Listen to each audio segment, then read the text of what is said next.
Hi everybody, I hope you're doing well, and this is chapter 12, and chapter 12 is going to be hopefully that the mother of Maeve and the father come back from holiday.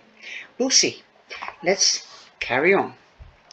The next morning I have maths the first thing. Maths has always been my worst subject, made even more difficult by the fact that Lily and I are in the same class. Or we were. As soon as I step through the door, the air is tinged with the prickling static. There is an immediate silence. Usually when you're talking about someone and they enter the room, you quickly change the subject and start talking in a fake, halting way about what your dog did last night. This is different. This is silence that wants to make itself known, a deadly quiet that lets you know that you were being talked about and everyone wants you to know it. I trudge through the room, looking straight ahead.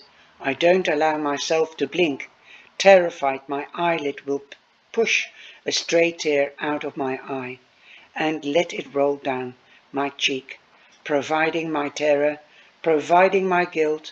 Just get to your seat, Maeve, get to your seat, I'm thinking. But I can't get to my seat. My chair, the back row gap wedged between Michelle and Naya, is currently being filled with Ovi O'Connor. None of the girls look at me. I will not say anything. I will not confront them. I will not beg for friendship. My eyes shoot around the room, looking for somewhere else to sit. Nothing. Ooh, okay, I'll just take Ulfie's old seat. But someone else is in Ulfie's old seat. There's a hot pulse of terror pounding in my head, so forceful that I'm sure my eyes must be bulging out of my skull. I keep scanning the room. There should be at least 2 seats. With Lily missing and me on my feet, but there's only one. Maybe they dragged the other one into the corridor outside to provide a point. The kind of bitchy silence point you only get in a girls' school of this size and caliber. I take the empty seat, the seat that last week belonged to Lily O'Callaghan. There's nothing I can do except trudge to Lily's old desk, in the front row, feeling each pair of eyes on me, the white heat like a bulb that has just popped out of its socket. And there is carved into the ancient wood, alongside the hearts and the crossbows and the fancy Superman ace left by students of years past, a new offering. In big letters it is written, "Some friend." This I learn over the next few days. It's the part of the story my classmates are most hypnotized and disgusted by.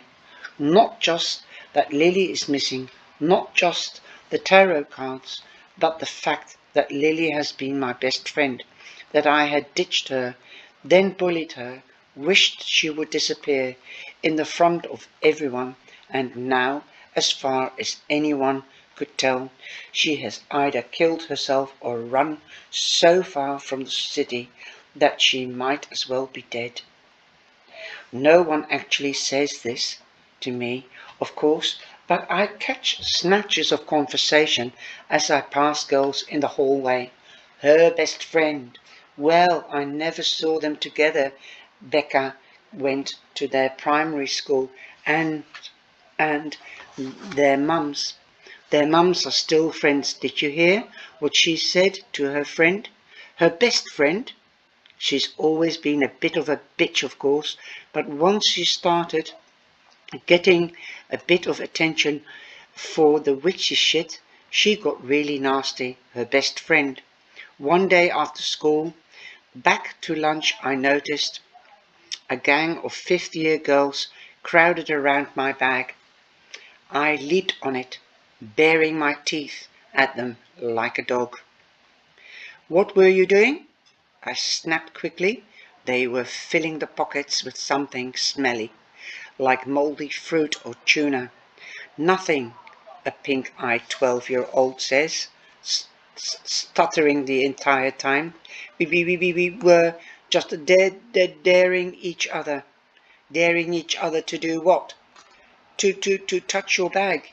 It was the first time I became aware that I wasn't just the talking point of my year.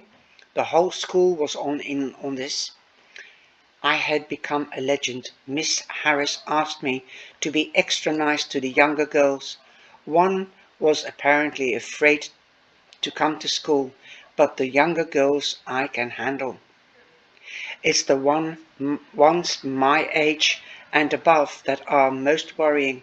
Since Lily's disappearance, all of their parents have started freaking out about letting them go into the town after school, and suddenly there are traffic jams at the school gates because no one wants their daughter to get the bus home. A girl in the year above shoulders me into the wall, and I'm walking to assembly. My mum took my phone away. She said, "Thanks a lot, Chambers," as Maeve's name is Chambers, surname is Chambers. Mum and Dad came back from holiday on Friday. Joe has filled them in on Lily already, and I suspect about how life has been for me at school. Their bags are stuffed with trinkets for me, earrings that look like miniature blue tiles, Portuguese custard tarts that have been slightly squashed by the air travel. I know we are taking things easy with the new age stuff, Dad says sheepishly, but I found myself in one of those crystal shops and ended up stumbling out with this.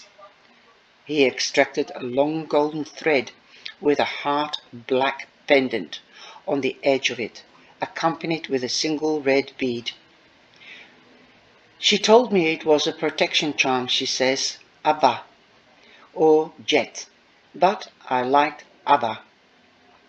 They give it to babies in South America when they are born.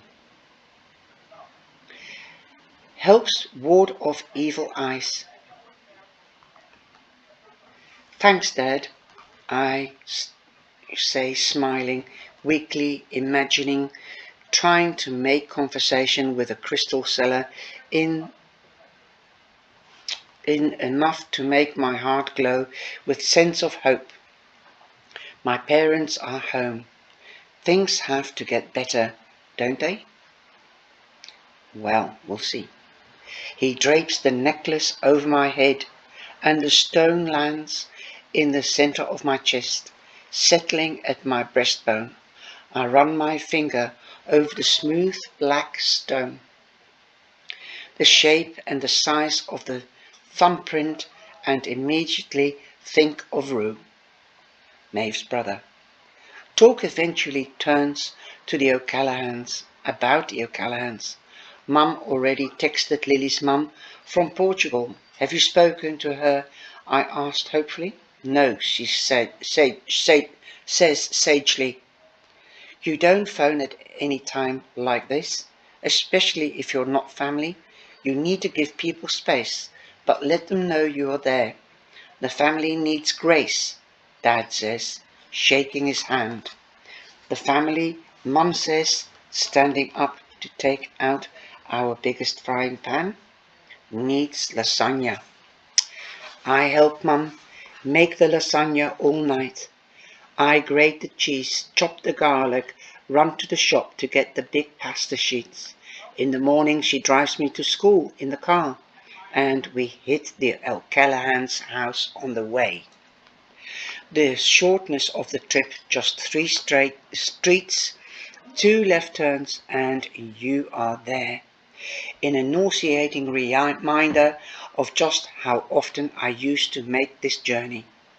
I have been down this road on Barbie rollerblades, on light-up trainers,